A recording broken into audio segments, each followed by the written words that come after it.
ఇదే AP liquor scam కు సంబంధించిన మరో కీలక పరిణామానికి సంబంధించిన బ్రేకింగ్ న్యూస్ చూస్తున్నాం. నేడు సిట్ విచారణకు ఎంపీ మిథున్ రెడ్డి హాజరు కానున్నారు. విచారణ నుంచి మినహాయింపు పొందేందుకు హైకోర్టు నుంచి సుప్రీంకోర్టు వరకు ఆయన చేసిన ప్రయత్నాలు మొత్తం విఫలమయ్యాయి. దీంతో మిథున్ రెడ్డి ఈరోజు విచారణకు హాజరు కావడం అనివార్యమైంది. ఈరోజు ఉదయం 11 గంటలలోపు ఆయన విచారణకు హాజరవ్వాలంటూ సిట్ నోటీసులు జారీ చేసింది. విచారణ అనంతరం ఆయన్ని అరెస్టు చేసే అవకాశం ఉంది.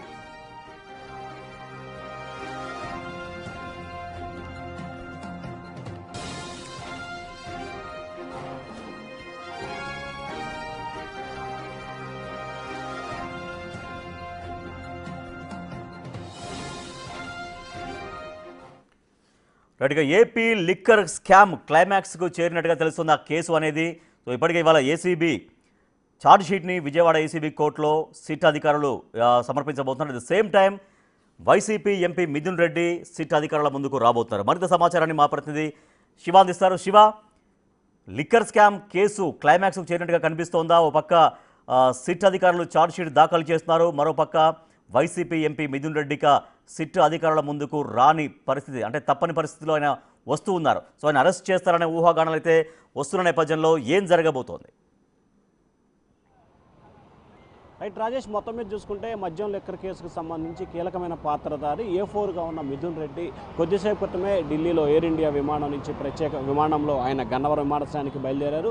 సరిగ్గా 11 గంటల 30 నిమిషాల సమయానికి గన్నవరం చేరుకుంటారు. అక్కడి నుంచి 11 గంటల 55, 12 గంటల మధ్య విజయవాడ సిట్ కార్యాలయానికి ఆయన చేరుకోబోతున్నట్టు తెలుస్తూ ఉంది. ఇప్పటికే ఆయన సిట్ అధికారులకి తాను 11 గంటల నుంచి 12 గంటల మధ్య విచారణకు హాజరవుతానని చెప్పి విజయవాడ సిట్ అధికారులకి సమాచారం ఇచ్చారు. మరొక వైపు ఆయన ఈ కేసు నుంచి తప్పించుకోవడానికి, అలాగే అరెస్టు నుంచి మినహాయింపు పొందడానికి అనేకమైన ప్రయత్నాలు చేశారు. హైకోర్టులో బెయిల్ పిటిషన్ దాఖలు చేశారు. అక్కడి నుంచి సుప్రీంకోర్టుకి వెళ్ళారు. సుప్రీంకోర్టు హైకోర్టుని విచారణకు ఆదేశించింది. విచారణ ఆదేశించిన తర్వాత అక్కడ కూడా బెయిల్ పిటిషన్ డిస్మిస్ అవడం, ఆ తర్వాత హైకోర్టు తీర్పును సవాల్ చేస్తూ మరొకసారి సుప్రీంకోర్టుకి వెళ్ళడం, సుప్రీంకోర్టు కూడా బెయిల్ డిస్మిస్ చేసిన నేపథ్యంలో అరెస్టు అనివార్యమైంది. ఇప్పటికే సిట్ అధికారులు ఢిల్లీ, బెంగళూరు, అలాగే చెన్నైకి సంబంధించి విజయవాడ, తిరుపతి ఈ ప్రాంతాల్లో ప్రత్యేక బృందాలుగా ఏర్పడి గాలింపు చర్యలను కొనసాగిస్తున్నారు. ఇప్పటికే 3 బృందాలు ఢిల్లీలో మకామేసిన పరిస్థితి కనిపిస్తూ ఉంది. ఆయన అరెస్ట్ చేసేందుకు సిద్ధమయ్యారు. కానీ ఆయనంతటా తానే నేను విజయవాడ సిట్ కార్యాలయానికి విచారణకు హాజరవుతానని చెప్పి విజయవాడ పోలీసులు, అంటే సిట్ అధికారులకి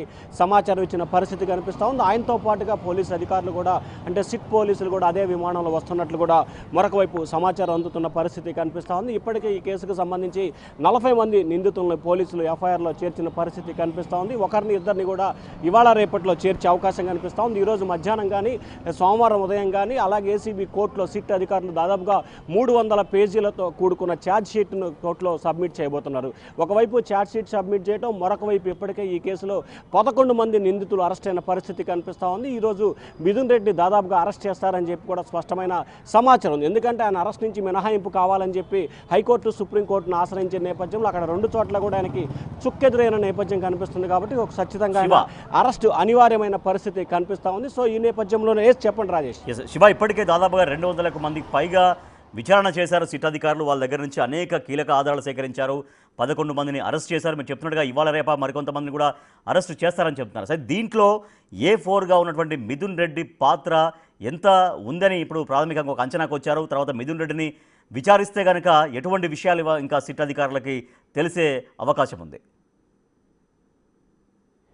రాజేష్, మొత్తం మీద చూసుకుంటే దాదాపుగా 200 నుంచి 220 మందికి సంబంధించిన సాక్షులను కావచ్చు, లేకపోతే అనుమానితులను కావచ్చు, సిట్ అధికారులు ఇప్పటికే ప్రశ్నించిన పరిస్థితి కనిపిస్తూ ఉంది. ఇక మిథున్ రెడ్డి వ్యవహారానికి సంబంధించి కూడా ఏదైతే మద్యం కుంభకోణం ప్రారంభమైనప్పుడు, అంటే 2019 నుంచి 2021 మధ్యలో దాదాపుగా 5 దఫాలుగా అప్పటి ఎంపీ విజయసాయిరెడ్డి నివాసం తాడేపల్లిలో, అలాగే హైదరాబాదులో ఎంపీ విజయసాయిరెడ్డి నివాసంలో 2 చోట్ల, మొత్తం 3-4 చోట్ల కూడా సమావేశమయ్యారు. ఈ సమావేశమైన క్రమంలో కేసిరెడ్డి రాజశేఖర్ రెడ్డి, అలాగే సత్యప్రసాద్, అప్పటి AP beverage corporation MD Vasudeva Reddy, అలాగే మిథున్ రెడ్డి, వీరంతా కూడా దాదాపుగా 5-6 కలిసి సమావేశమయ్యారు. ఈ సమావేశమైన సమయంలో ఎటువంటి బ్రాండ్లని తయారు చేయాలి, ఎవరెవరికి డిక్షనరీలు కేటాయించాలి, ఏ డిక్షనరీల నుంచి కంపెనీలు అంటే మందులు సప్లై చేయాలనే అంశానికి సంబంధించి కూడా చర్చించారు. అలాగే దాదాపుగా సంవత్సరానికి 500 కోట్ల రూపాయలకు సంబంధించి 5 సంవత్సరాలు 2000 నుంచి కోట్ల రూపాయలకు సంబంధించిన నిధులను పార్టీ కోసం కేటాయించాలని చెప్పి కూడా ఈ సమావేశంలో నిర్ణయం తీసుకున్నట్టు తెలుస్తోంది. ఇదే అంశాన్ని ఇప్పటికే ఎంపీ విజయసాయిరెడ్డి, అంటే అప్పటి ఎంపీ ఇప్పటి మాజీ ఎంపీ విజయసాయిరెడ్డి సిట్ విచారణ సమయంలో అనేక అంశాలను కూడా ఆయన అధికారుల మధ్య చెప్పడంతో పాటు మీడియా సమావేశాన్ని కూడా తెలియజేయడం జరిగింది. ఇక మిథున్ రెడ్డికి సంబంధించి కూడా రాజ్ కసిరెడ్డికి సంబంధించి కొన్ని కోట్ల రూపాయల అప్పులు ఇచ్చినట్లు కూడా తెలుస్తోంది. ఆ అప్పులు తిరిగి చెల్లించే వ్యవహారం కూడా కనిపించింది. అలాగే అరవిందో కంపెనీకి సంబంధించి కొంత అప్పు ఇవ్వడం, ఆ కంపెనీ తిరిగి రాజ్ కేసిరెడ్డి చెల్లించిన పరిస్థితి కూడా కనిపిస్తూ ఉంది. అరవిందో నుంచి అప్పు తీసుకున్న కొంత నగదుని ఏదైతే మిథున్ రెడ్డి ఖాతాలు, అంటే మిథున్ రెడ్డికి సంబంధించిన కంపెనీలో 5 కోట్ల రూపాయల నగదుని డైరెక్ట్ గానే బ్యాంకు ఖాతా నుంచి జమ చేసినట్లు కూడా తెలుస్తోంది. సో దీంట్లో A4 గా ఉన్నారు మిథున్ రెడ్డి, వైసీపీ ఎంపీగా ఉన్నారు, ఇప్పుడు సిట్టింగ్ ఎంపీగా ఉన్నారు. సో ఇప్పుడు అంటే చాలా ప్రయత్నాలు చేశారు విచారణ నుంచి తప్పించుకోవడానికా, లేదంటే దాని నుంచి టోటల్గా అసలు తనకు సంబంధం లేదని చెప్పుకోవడానికా, అరెస్ట్ నుంచి తప్పించుకోవడానికి అనేక ప్రయత్నాలు చేశారు. ఫైనల్గా విఫలమయ్యారు. ఇవాళ విచారణకు వస్తున్నారు. అయితే వైసీపీ ఏమంటోంది, ఇప్పుడు మిథున్ రెడ్డి ఇప్పుడు సిట్టింగ్ ఎంపీగా ఉన్నారు కాబట్టి అక్కడికి విచారణకు వచ్చేటువంటి సమయంలో వైసీపీ కార్యకర్తలు అక్కడికి రాకుండా వారిని నియంత్రించేందుకు ఏమన్నా పోలీసులు ఏమన్నా దానికి సంబంధించి ఏర్పాట్లు చేసుకున్నారా, ఆలోచిస్తున్నారా? ప్రధానంగా రాజేష్, వైఎస్ఆర్సీపీకి సంబంధించిన సిట్టింగ్ ఎంపీ, రాజంపేట ఎంపీగా ఉన్న మిథున్ రెడ్డి మరికొద్ది సేపట్లోనే విజయవాడ సిట్ కార్యాలయానికి రాబోతున్నారు. ఆయనకు వచ్చేందుకు ఆయనతో పాటుగా వైఎస్ఆర్సీపీ నేతలు భారీ స్థాయిలో కూడా వచ్చే అవకాశం కనిపిస్తోంది. ఈ నేపథ్యంలోనే విజయవాడ సిపి కార్యాలయానికి సంబంధించి రెండు వైపులా కూడా భారీ కేడ్లని ఏర్పాటు చేసిన పరిస్థితి కనిపిస్తోంది. అదిగో మనం ఒకవైపు నుంచి చూసుకోవచ్చు.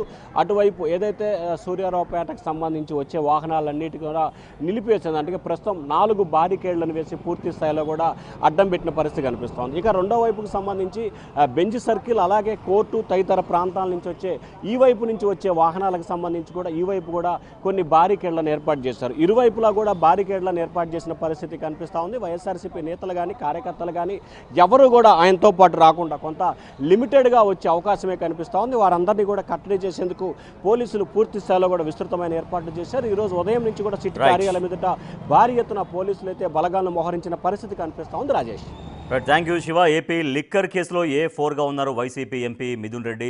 సో ఆయన కొద్దిసేపట్లో సిట్ అధికారుల ముందుకు విచారణకు హాజరు కాబోతున్నారు. అయితే ఇప్పటికే ఏపీ లిక్కర్ కేసులో మొత్తం 11 మందిని అరెస్ట్ చేశారు సిట్ అధికారులు.